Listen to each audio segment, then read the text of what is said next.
जयकारा बोल मेरे श्री गुरु महाराज की जय। सभी गुरुमुख प्रेमियों से सप्रेम जय सच्चिदानंद। महापुरुषों के बड़े सुंदर वचन हैं। माया ममता मोहनी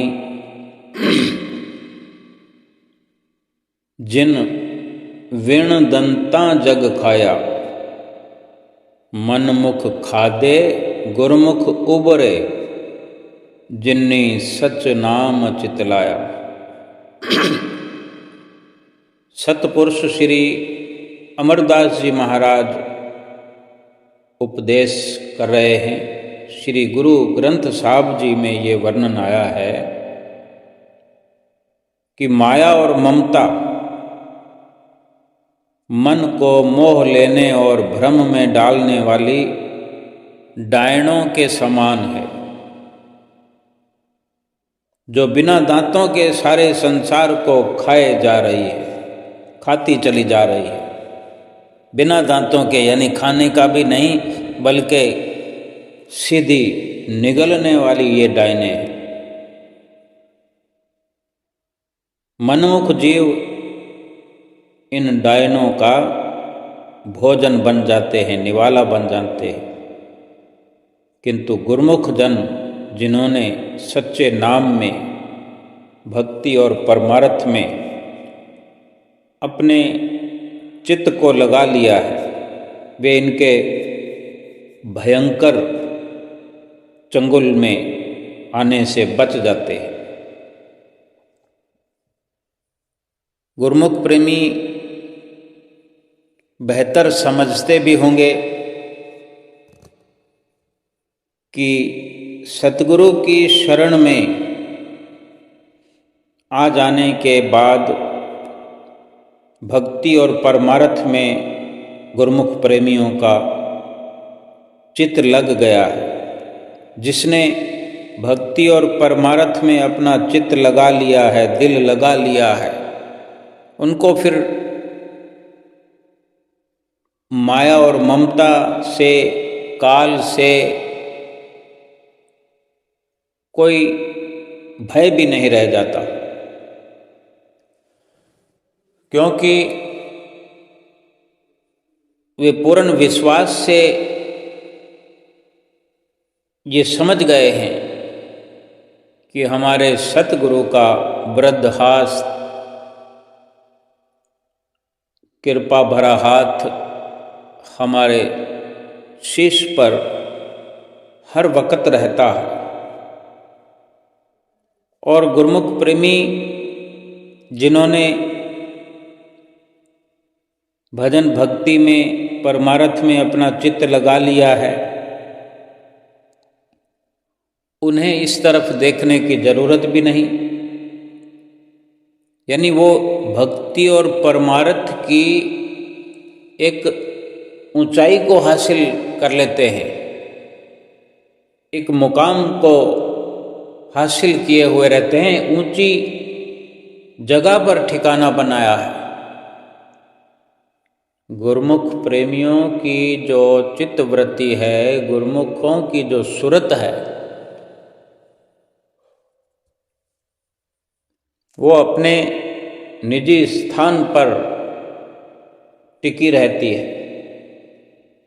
मस्तक पर जो ये ऊंचा स्थान है, पहाड़ की तरह,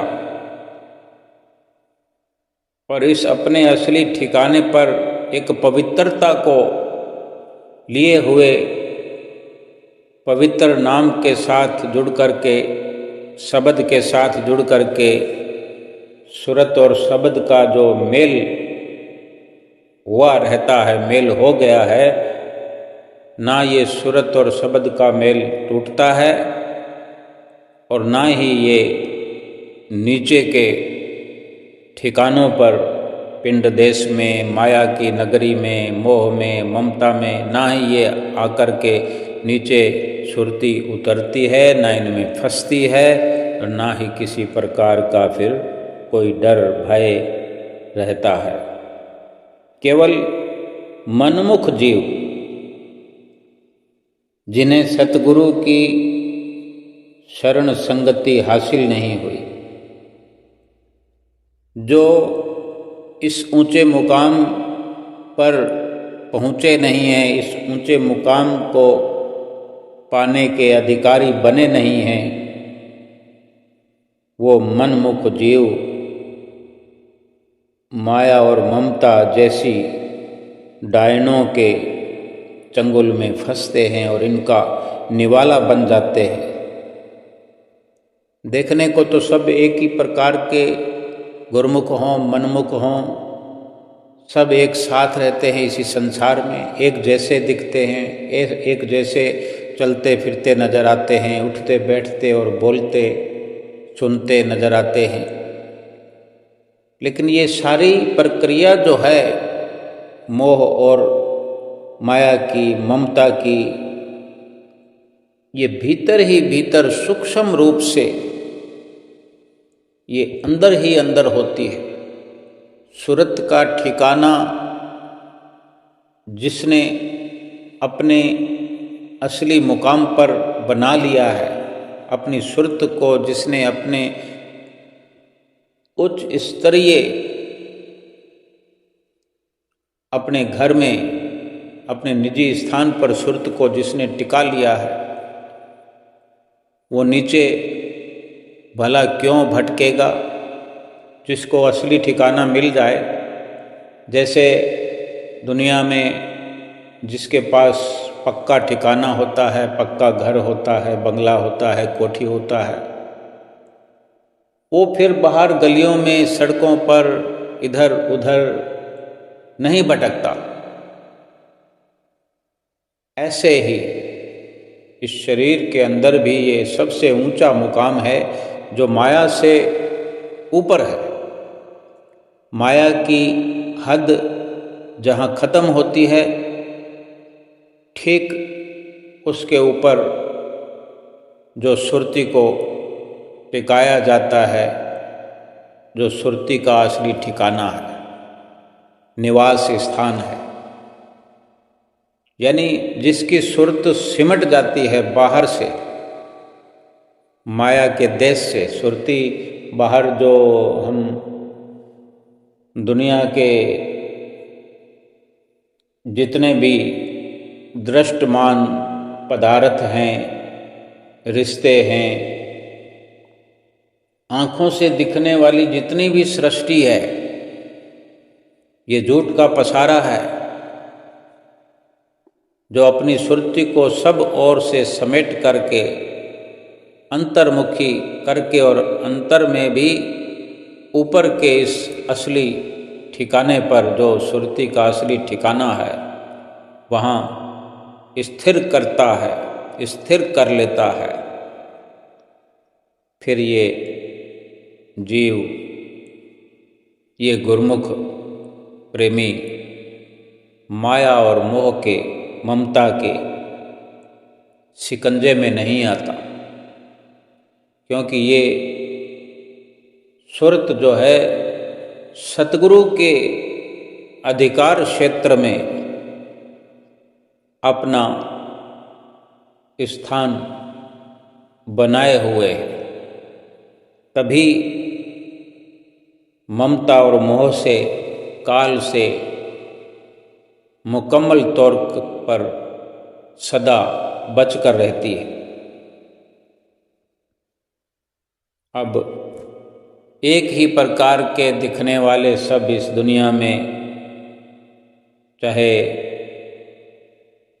किसी क्षेत्र में रहते हों, किसी शहर में, किसी गांव में, नगर में, किसी प्रांत में, किसी राज्य में, कहीं भी रहते हों, लेकिन ये ठिकाना तो हर किसी के अपने भीतर बना हुआ है।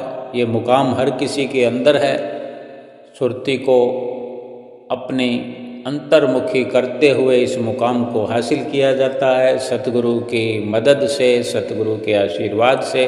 और सतगुरु ने जो ये नाम की बख्शिश की है। ये बहुत बड़ा आधार है इस जीव का, जो बना ले, जो समझ ले, जो इस आधार को प्राप्त कर ले, जो इसके आश्रय हो जाए, जो इस नाम पर, इस शब्द पर आधारित हो जाए, वही इसी मुकाम को प्राप्त करता है। देखने में तो मनमुख लोग हंसते खेलते नजर आते हैं, मुस्कुराते हुए नजर आते हैं, शानो शौकत से भरपूर नजर आते हैं, जिनकी उठक बैठक देखने से बड़ी विचित्रता देखने को आती है। बड़ी बड़ी गाड़ियों में, बंगलों में ठाठ बाट से रहते हैं, लेकिन ये केवल शारीरिक स्थिति है।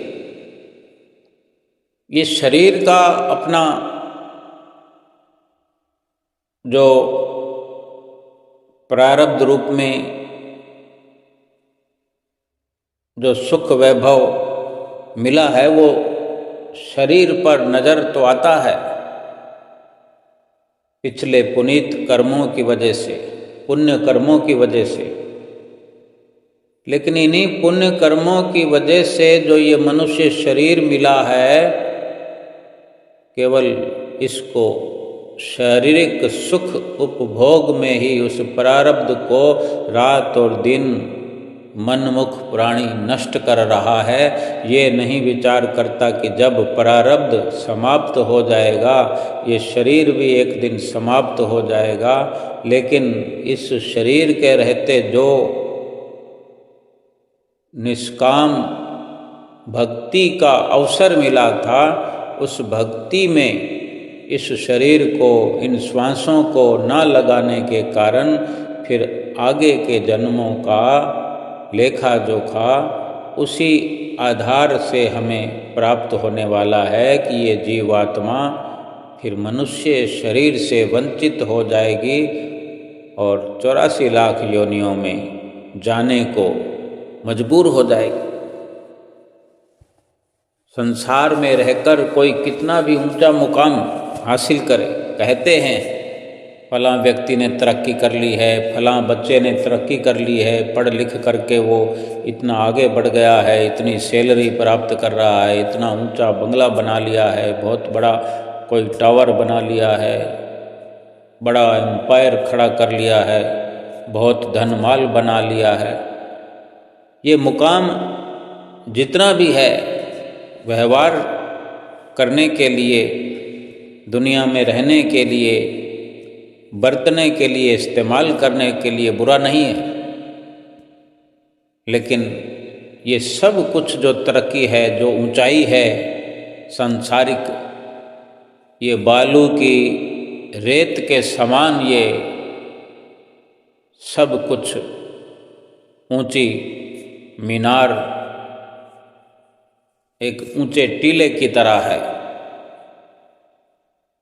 कि ये कभी भी ये तरक्की हवा में जैसे रेत उड़ करके सब कुछ तहस नहस होता हुआ दिखाई देता है। ऐसे ही इस तरक्की का, इस ऊंचाई का, इस मुकाम का कोई भी अपना असली वजूद नहीं है। महापुरुष जो वचन फरमाते हैं, एक बार हमारे हृदय सम्राट श्री 108 श्री तीसरे पातशाही गुरु महाराज जी के समय की ये लीला है, ये वचन है कि श्री सतगुरुदेव महाराज जी एक बार पीर पंचाल पर्वत पर सैर करने के लिए गए। गर्मियों का मौसम था, फिर भी कई पहाड़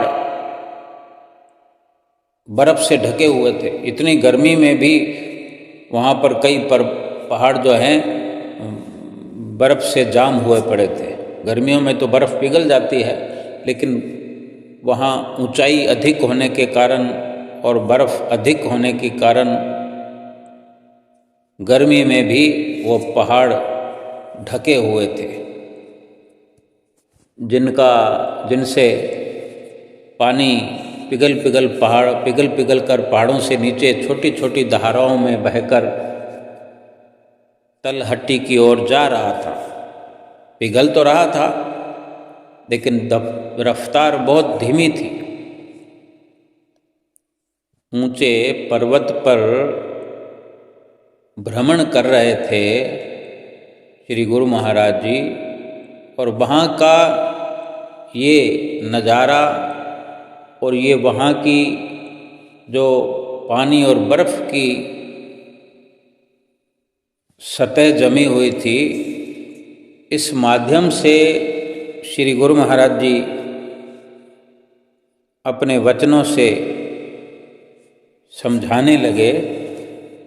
श्री गुरु महाराज जी ने पीर पंचाल पहाड़ के नज़दीक ही विराजमान होकर, अब श्री गुरु महाराज जी जहाँ भी कृपा करते हैं, वो बहुत पुराना वक्त था, लगभग 100 के आसपास हो सकता है, 90 साल पुराना हो सकता है, 80-90 साल तो हो ही सकता है। अब हमारे श्री गुरु महाराज जी किसी न किसी तरीके से, किसी उदाहरण से, किसी भी माध्यम से हमें जीवन का सार समझाया करते हैं। जिसको समझ में आ जाता है वो लाभ उठाता है, वो मोह और ममता से ऊपर उठ जाता है। मोह ममता बेशक कितनी बड़ी डायने हों, इन डायनों के चंगुल में वो गुरुमुख प्रेमी कभी नहीं आते जो सतगुरु के वचनों पर चलकर एक ऊंचा मुकाम हासिल करते हैं।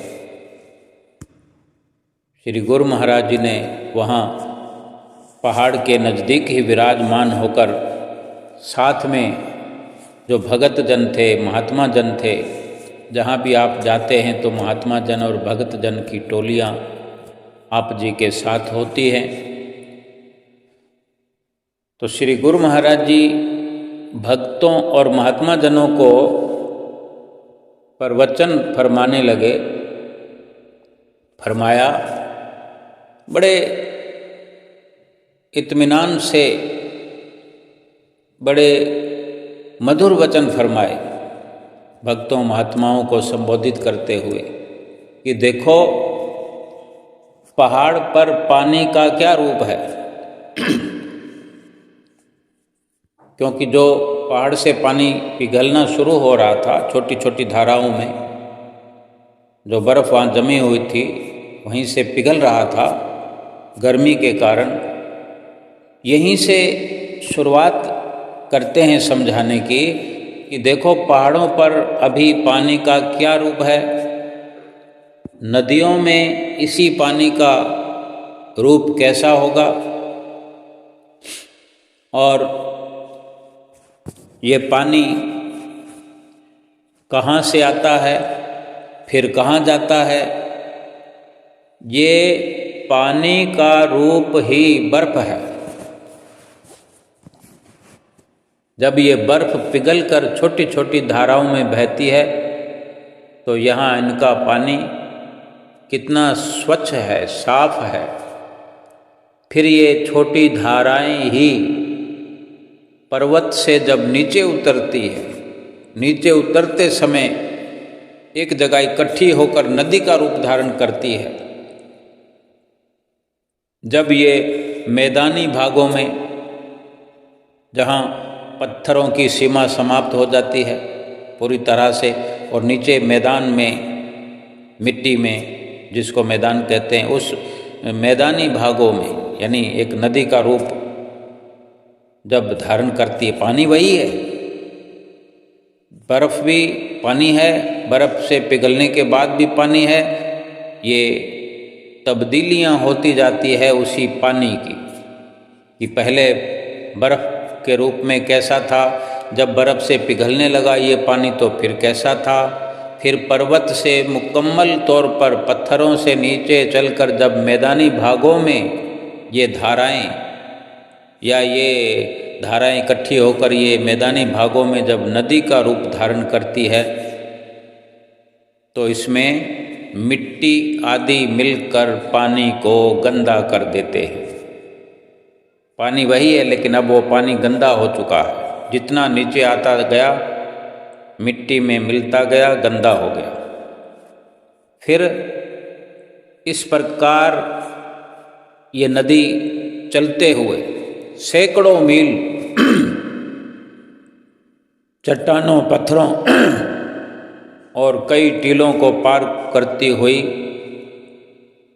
ये नदियाँ समुद्र में जाकर मिलती है।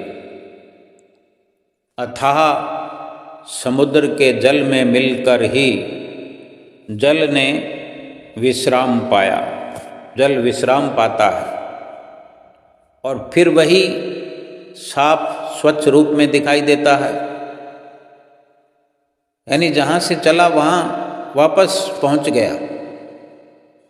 तब तक तो ठीक है, लेकिन जिस नदी का रुख समुद्र की ओर सीधा सीधा नहीं है, समुद्र की ओर जिस नदी का, जिस पानी का रुख नहीं हुआ, जिसका रुख समुद्र की ओर नहीं होता है, उसका पानी किसी रास्ते में, किसी खड्डे में, किसी खाई में, नीची जगह में इकट्ठा हो जाता है।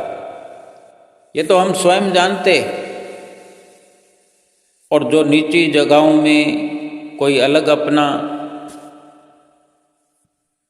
एक ठिकाना बना लेता है, कहीं रुक जाता है, या यूँ कहें कि समुद्र में नहीं मिल सकता, समुद्र से मिलने में नाकामयाब हो गया है,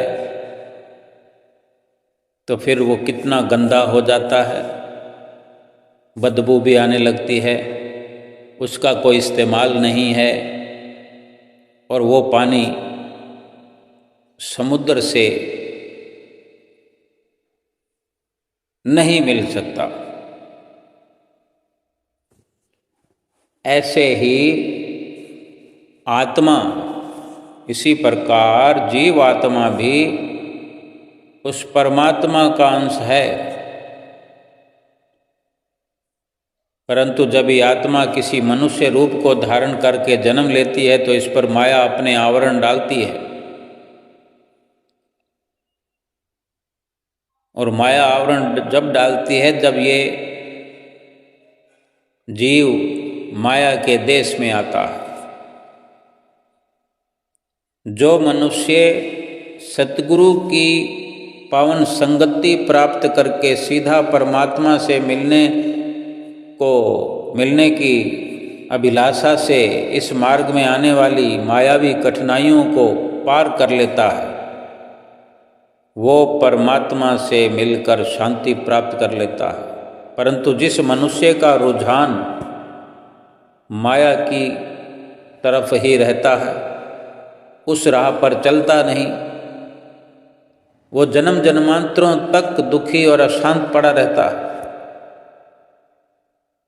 वो माया के देश में ही पड़ा हुआ, माया के झकोलों में ही इधर उधर लुढ़कता रहता है। अब इसको समझने के लिए थोड़ी और आसानी से हम ये समझ सकते हैं कि जो हमें नाम शब्द सतगुरु ने बख्शा है, ये जीव यानी जीव की सूरत, जीव का ध्यान सूरत के माध्यम से, ध्यान की एकाग्रता के माध्यम से समझें कि सूरत शब्द में जो अपनी लीन कर लेता है, मिला लेता है, जो हमें नाम मिलता है, शब्द मिलता है, इसमें सूरत जोड़ देता है। एक तो वो मनमुख इंसान इस दुनिया में रहते हैं जिन्हें कोई समझ नहीं, कोई फिक्र नहीं परमात्मा से मिलने की, अपने आप की कोई समझ नहीं, अपने आप की कोई याद नहीं कि हम क्या हैं, हम आत्मा हैं या हम शरीर हैं। आत्मा का पता लगे, आत्मा की समझ हो, तभी आत्मा को परमात्मा से मिलाने के लिए विचार किया जाएगा। जब ये समझ ही ना हो कि हम आत्मा हैं कि क्या हैं, शरीर हैं, तो फिर परमात्मा से मिलने मिलाने का विचार कहाँ से आएगा। और आत्मा है, शरीर नहीं है, ये बात कहाँ से पता चलेगी। ये सतगुरु के सानिध्य में जो जाएगा, यानी जो जीव सतगुरु की ओर रुख करते हैं, जो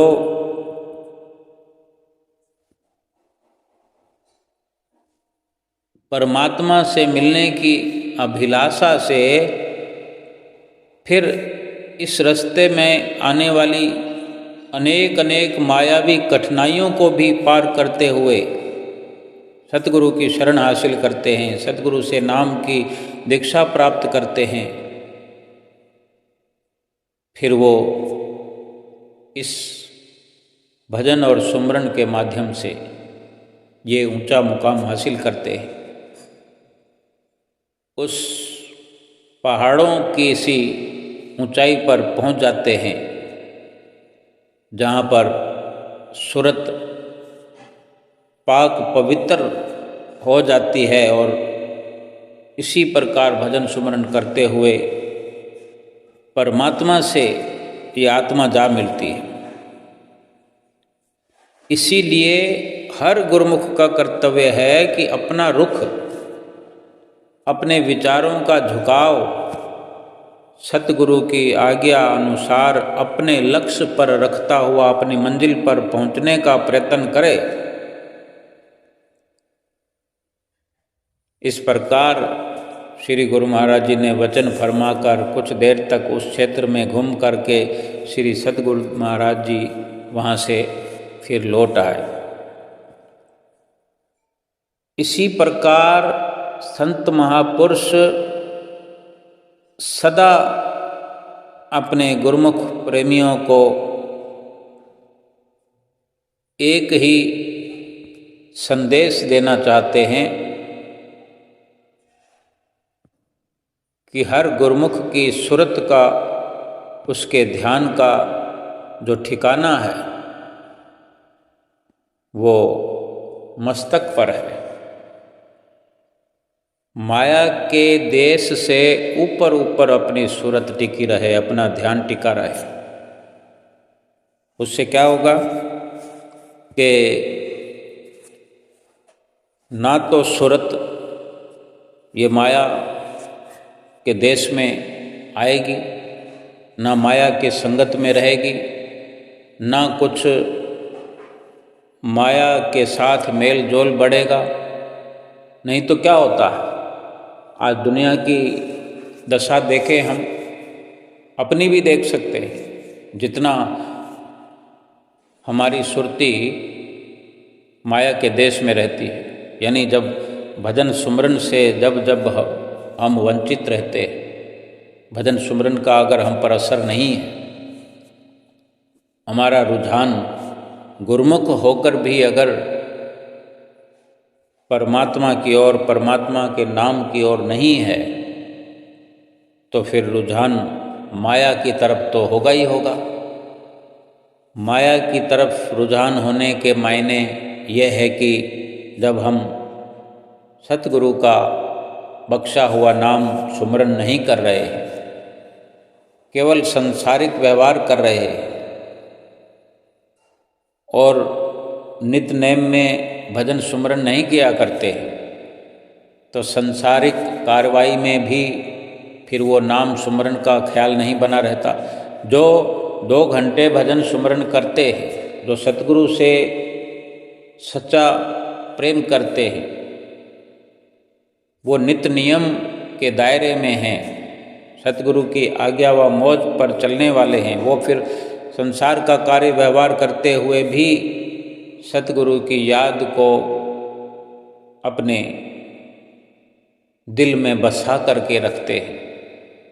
सुमरन और भजन का जो प्रभाव है, उसमें हर वक्त समाये रहते हैं, उस आनंद में लीन रहते हैं। और संसार का कार्य व्यवहार अगर संसार में आए हैं तो वो करना ही पड़ेगा, करना ही चाहिए। घर है, परिवार है, बाल बच्चे हैं, दुकानदारी है, बिजनेस है, सबको संभालना है। कहीं कोई ग्रंथ में, शास्त्र में मनाही नहीं है, क्योंकि ये कर्मों का लेखा जोखा जो हम साथ में लाए हैं, प्रारब्ध के वश होकर के जो ये संजोग बना है, ये दुनिया प्रभु ने बनाई इसीलिए, ये रचना रचाई इसीलिए है कि इसमें ये रह करके जीव अपने पिछले कर्मों का भुगतान करे, प्रारब्ध कर्मों का, भोग कर्मों का भुगतान करे, उसको भोग करके आगे के लिए एक नव निर्माण करे। यानी इस माया के देश से निकल जाए हमेशा हमेशा से। इस माया के देश से निकलने के लिए ही ये भीतर परमात्मा ने ही इस जीव के अंदर ये रचना रचाई है। एक उच्च स्तरीय ठिकाना बनाया है, लेकिन भूल के वश जीव की सुरती जो है ऊपर ना टिक करके नीचे माया के देश में ही टिकती है, और तभी माया के शिकंजे में फंस जाता है। माया और ममता इसको डायन बन करके खा लेते हैं, खाते रहते हैं, बिना दांतों के चबा लेते हैं। सतगुरु हमें बार बार समझाते हैं कि ऊंचा मुकाम हासिल करो, क्यों तो माया के देश में ठहरना है।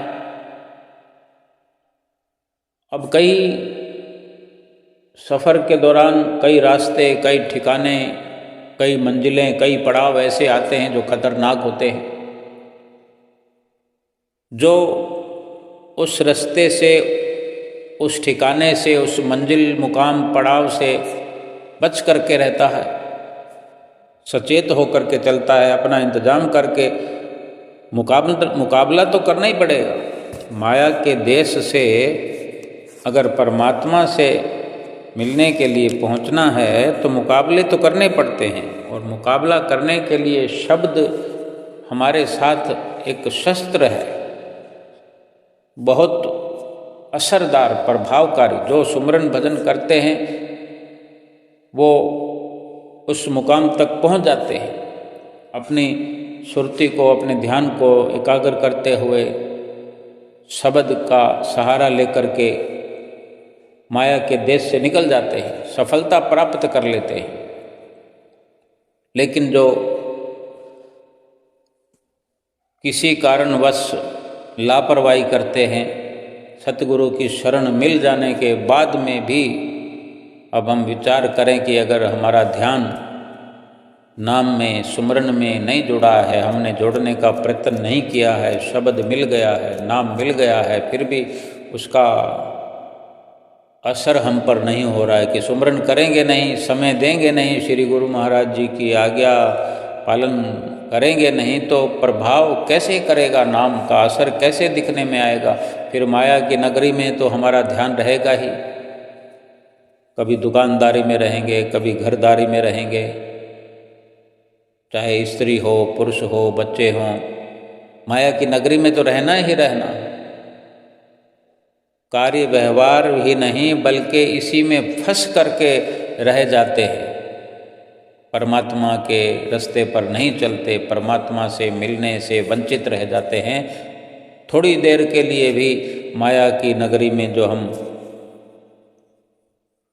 संगत करते, कभी भी हम देखें, महसूस करें, किसी रिश्तेदार को फ़ोन लगाते हैं, किसी मित्र को फ़ोन लगाते हैं,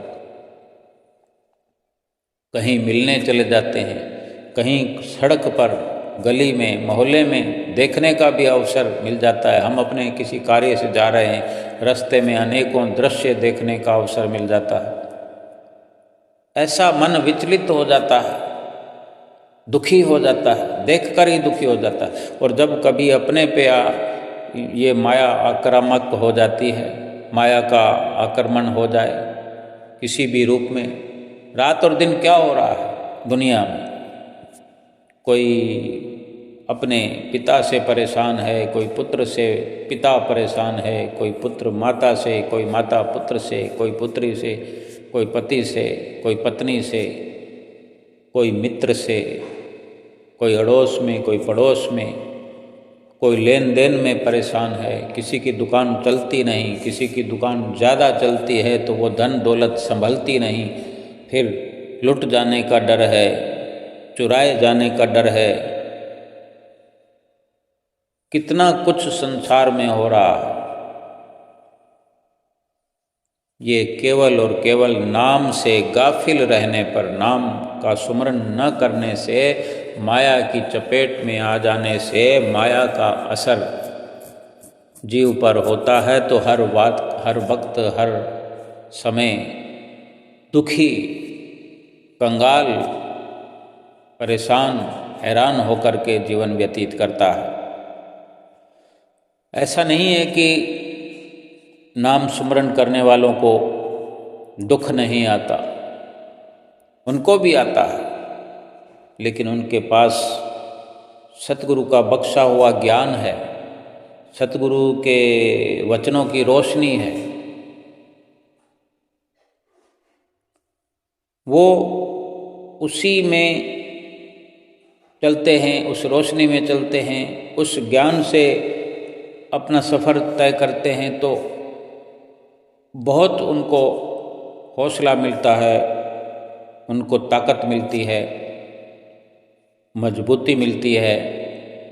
तो एक बिना सहारे के, बिना ओट आसरे के कोई दुख सहन करता हो, और एक जो दुख आने पर चारों तरफ से मदद मिलती हो।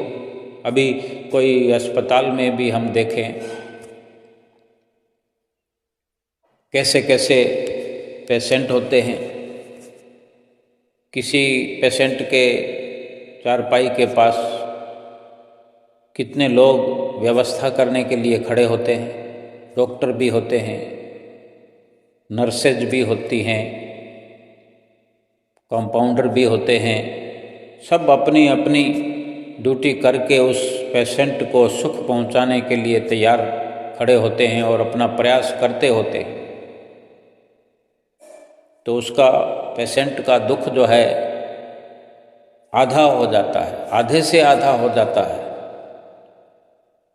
और वहीं उसी के अगल बगल में ऐसे पेशेंट भी, ऐसे मरीज भी होते हैं, ऐसे बीमार भी होते हैं जिनका कोई देख रेख करने वाला कोई नहीं है।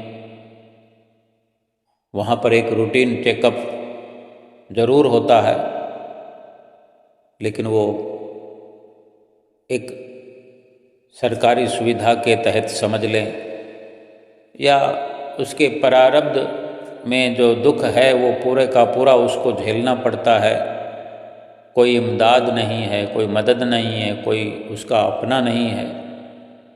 ऐसे ही गुरमुख और मनमुख के जीवन का बहुत बड़ा अंतर यही है कि गुरमुख जो है वो सतगुरु से मिल करके, सतगुरु की शरण को हासिल करके, सतगुरु से नाम शब्द की प्राप्ति करके, सतगुरु का बख्शा हुआ नाम सुमरन करता है। उसको नाम का सहारा हो गया, नाम का आधार हो गया, सतगुरु का उसे ओट आसरा हो गया। अब सोचो, जिसको भगवान से मदद मिलती हो, जो भगवान का नाम जपेगा तो भगवान की मदद प्राप्त करेगा। जो सतगुरु का कहना मान करके, जो सतगुरु नाम को जपने का तरीका बताते हैं, ऊंचा स्थान हमारे लिए मुकर्रर करते हैं, जो ऊंचाई पर रहेगा उसको ये मोह ममता, मोह और माया, ममता, ये पिंड देश में माया की नगरी में रहने वाले हैं। ये ऊपर रहने वाले जीव को जिसने अपनी सुरत का ठिकाना ऊपर बना रखा है, वहाँ ऊपर जाकर के माया अपना शिकंजा नहीं डाल सकती। जैसे जंगल में, कहीं गाँव में, जंगलों में एक ऊंची मचान बनी होती है, थोड़ा ऊंचाई पर लकड़ी का एक ठिकाना बनाया होता है, जिसमें आराम से वहाँ कोई खेती बाड़ी करने वाला है या वहाँ पर कोई कार्य करने वाले हैं। वो ऊंचाई पर ठिकाना इसलिए बनाया है कि रात को शेर बघेड़े, कोई ऐसे जीव जंतु जो नुकसान ज़मीन पर रहकर पहुंचाने वाले होते हैं, तो वो ऊंची मचान पर जो जिसने ठिकाना बनाया होता है, तो वो ऊपर उन सब से बचने के लिए कि वो अपना प्रभाव ऊपर रहने वालों पर नहीं दिखा सकते और वो अपने आराम से वहाँ पर रह सकते हैं। कई ऐसे उदाहरण हैं। हमारे लिए भी ये सतगुरु ने कृपा करके, सतगुरु ने दया करके ये नाम सुमरन की बख्शिश की है। जब जब भी हम नाम से गाफिल हो जाएंगे, सतगुरु के शब्द से गाफिल हो जाएंगे, सतगुरु के वचनों की रोशनी से भी कहीं भटक जाएंगे, तो हमें माया की नगरी के दुख घेर लेंगे। जब जब हम संसार से मिलते हैं, संसार में रहना मना नहीं है, लेकिन भगवान को, भगवान के नाम को भूलकर संसार में मस्त होने की कोशिश करते हैं। जब घुलने मिलने की हम कोशिश करते हैं तो चारों तरफ से हम घिर जाते हैं, मोह से, माया से, काम से, क्रोध से, लोभ से, मोह से, अहंकार से। आम इंसान, एक मनमुख इंसान यही दर्शाता है। अगर हम देखना चाहें, समझना चाहें, महसूस करना चाहें तो महसूस कर सकते हैं, करते भी होंगे। चाहे कोई बड़ा राजा हो, महाराजा हो, करोड़ों की दौलत रखता हो, करोड़ों रोज कमाता हो, लेकिन प्रभु के नाम का सुमरन, प्रभु नाम का सहारा नहीं हो, प्रभु के नाम से प्रीत लगी नहीं हो, वो हर वक्त डरा डरा हुआ सा रहता है। आज जो करोड़ों वाले हैं उन्हीं को ज़्यादा खतरा रहता है, उन्हीं को ज़्यादा दुख रहता है। और जो निम्न स्तर के हैं, जिनके पास कुछ है नहीं,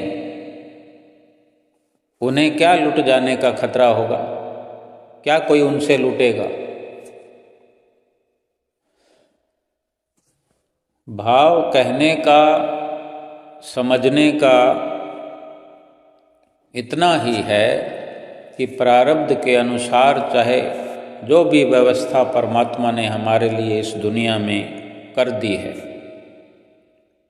बंगला मिल गया हो, हमें कोठी मिल गई हो, बड़ी गाड़ी मिल गई हो, नौकर चाकर मिल गए हो, कोशिश करें कि कम से कम उन सुखों में लवलीन होने की कोशिश न करें। प्रारब्ध के अनुसार मिला हुआ तो भोगना ही पड़ेगा। सुख है वो भी अपने ऊपर आने से हम रोक नहीं सकते और ना ही दुख को आने से रोक सकते हैं, लेकिन उसमें लीन होने से तो रुक सकते हैं। अगर सुख का असर है, सुख शरीर पर आया हुआ देख करके हम खुश होंगे तो आत्मा के सुख से वंचित हो जाएंगे, और शरीर पर आए हुए दुख को देख करके दुखी होने लगेंगे तो भी आत्मा के सुख से वंचित हो जाएंगे।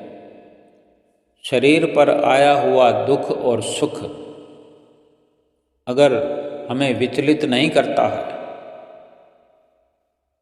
तो समझो हम अपने मुकाम को हासिल करने के लिए बदस्तूर चलते चले जाएंगे, परमात्मा की राह पर चलते हुए। भजन भक्ति की राह पर चलने वालों को भी सचेत होकर चलने की ज़रूरत है कि ये माया, क्योंकि जो नीचे से ऊपर की ओर जाएगा अपने मुकाम पर, लेकिन वो चल तो माया की नगरी में रहा है, तो माया कहीं भी झपट्टा मार सकती है। तो अपने आप को मजबूत बनाने की ज़रूरत है, अपने आप को नाम के सहारे हर वक्त कर देने की ज़रूरत है। जरा भी गफलत हुई, नादानी, लापरवाही हुई कि ये माया अपना पंजा ऐसा डालती है कि उस रास्ते से खींच लेती है, उस रास्ते से ऐसा भटका देती है। इसलिए हर पल खबरदार रहने की ज़रूरत है। हर रास्ता परमात्मा ने बनाया है, माया वाला भी, भक्ति वाला भी, टेढ़े मेढ़े रास्ते भी बनाए हैं। जो अडिग होकर के, जैसे हमें सुमरन करना है, नीचे से हमारा शब्द सुरत योग चलता है, हमारा श्वास चलता है, श्वास के साथ हमारा नाम चलता है। ऊपर मस्तक पर पहुँचते पहुँचते भी कितने माया वाले ख्याल आते हैं।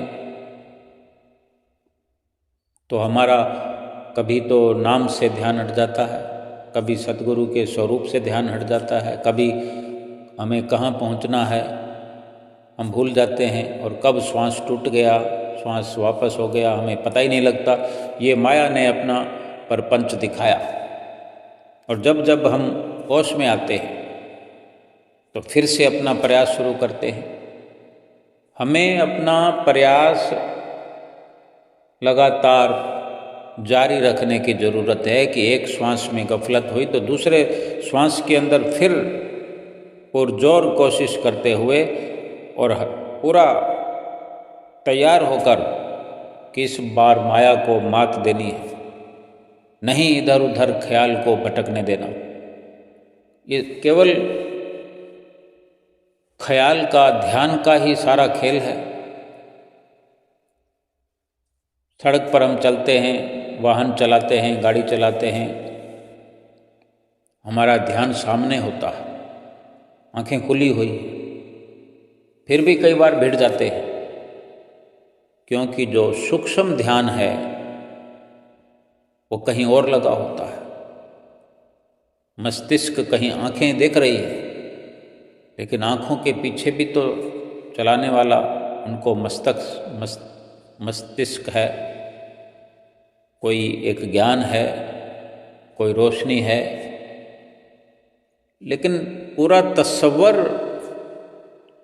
यानी आँखों के साथ हम अपने हाथों को, अपने पाँवों को ब्रेक पर, एक्सीलेटर पर